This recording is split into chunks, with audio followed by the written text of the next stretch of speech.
Olá, pessoal. Respondendo uma pergunta de uma mulher. Olá, profeta Lenir, por que tu é tão rude com as igrejas? Por que tu fala assim dos homens de Deus?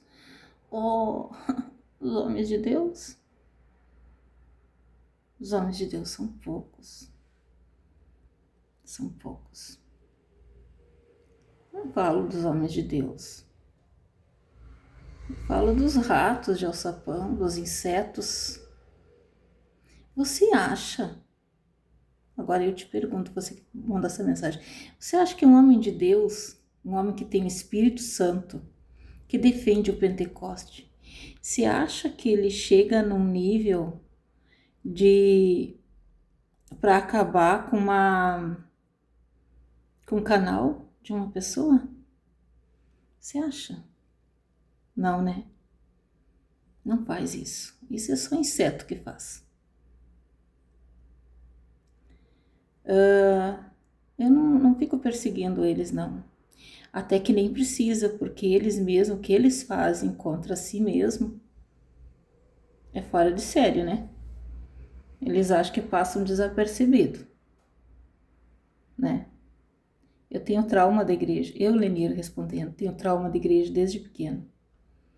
Eu me criei vendo a minha mãe, a minha avó, na Assembleia de Deus. E devido à pobreza, os menos favorecidos, ou seja, os pobres mesmo, os miseráveis, tinham que sentar nos bancos lá atrás.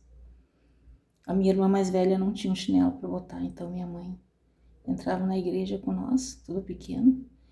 E minha irmã mais velha, ela pegava e tirava o chinelo debaixo do banco assim e passava para minha irmã.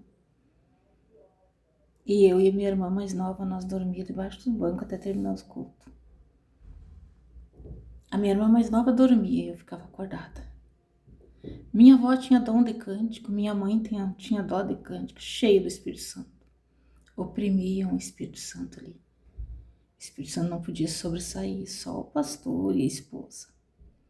No altar da igreja, era uma tribuna cheia de pessoas sentadas.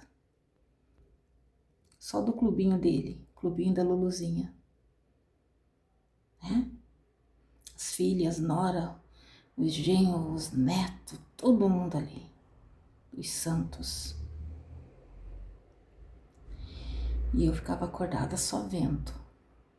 Ouvindo o dom de cântico da minha mãe e da minha avó sendo oprimido.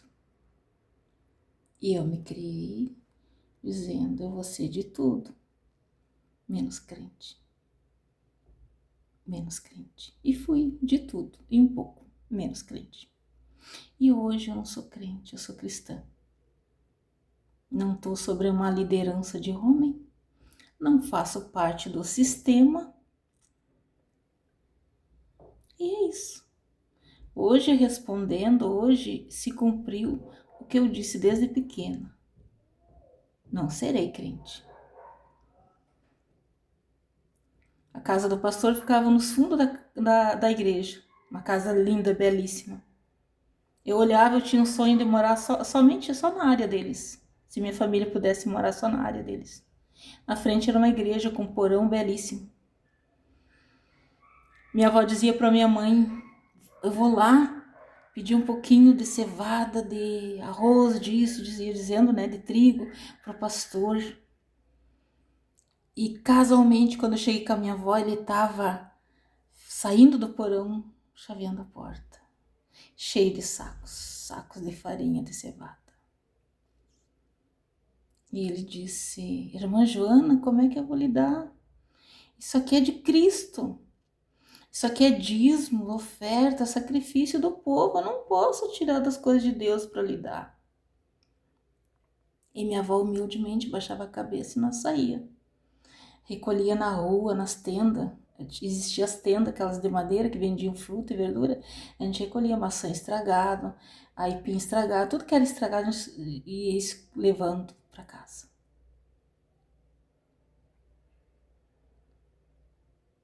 Entendeu? Assembleia de Deus, quantos anos ela tem? O que ela mudou? Ah, ela mudou. No quê? Me fale no quê? A geração mais nova da Assembleia de Deus matando, enterrando vivo os mais antigos, que morram da vez, que saiam da vez, para mim ocupar a cadeira. É ou não é? Brigas por cargo. Quem é que briga por cargo sem ter uma pasta financeira, sem ter a troca da moeda? Ninguém. Ninguém briga. Onde não tem riqueza, onde não tem dinheiro. No que a Assembleia de Deus mudou? Nada. Ela pode ser Assembleia, mas de Deus não é. Então é isso. Esse é um dos traumas que eu tenho. Hoje, igreja não dita regra para mim. Não tem essa de chamar lá no gabinete do pastor e dizer, profeta Lenir, tu vai ler isso, isso, isso. Você não vai falar sobre o pecado, você não vai confrontar contra o pecado, a vinda de Cristo, sobre o livro de Apocalipse, nada, tá? Você vai ler isso, isso, isso. Só para não assustar as pessoas. A probabilidade disso acontecer é zero. Porque eu sei quem eles são. Eu sei. E sabe o que é os dízimos, os votos, as ofertas? Luxúria dos seus corpos. As pessoas não entendem, não aceitam que fale isso. Para você que não aceita que fale isso, na Bíblia tem uma passagem que diz assim, ó, sente e calcule os custos, pega um caderno e a caneta e senta. Faz os cálculos, quantos anos faz que tu tá dentro de uma igreja? No que tu avançou? Vês? Agora vai lá na vida do pastor. Vê o que ele tem. Vê a vida que ele tem. Não quer dizer que os homens de Deus não recebem, eles recebem, é bíblico. Mas não esse avanço, essa latrina braba. Não, isso é uma latrina braba, esse mundo gospel. Mas isso aí é uma bolha que está perto de estourar. Perto de estourar. Muito perto. Muito perto. Tem muita coisa que vai vir. E quando vir, ninguém vai poder segurar. E você que é religioso, fanático, mente cauterizado de Cristo, você vai sofrer. Você vai sofrer na pele. Você vai descobrir quem foi que tu defendeu até o presente momento. Você vai descobrir, tá? Tem coisas que estão prestes a acontecer nessa latrina braba. Esses covil desses pastores será desmiuçado. Será revelado tudo que eles escondem, tudo oculto. Tudo que está em oculto vai vir à tona. É isso. Hoje eu tenho liberdade. O Espírito Santo nos dá liberdade. Não tenho coleiro no meu pescoço. Não sou religiosamente cauterizada de Cristo.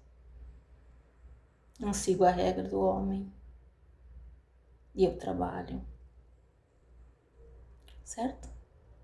E é isso. Essa é a minha opinião. Isso que eu falei não é nem a metade do que eu penso a respeito da igreja. Tá?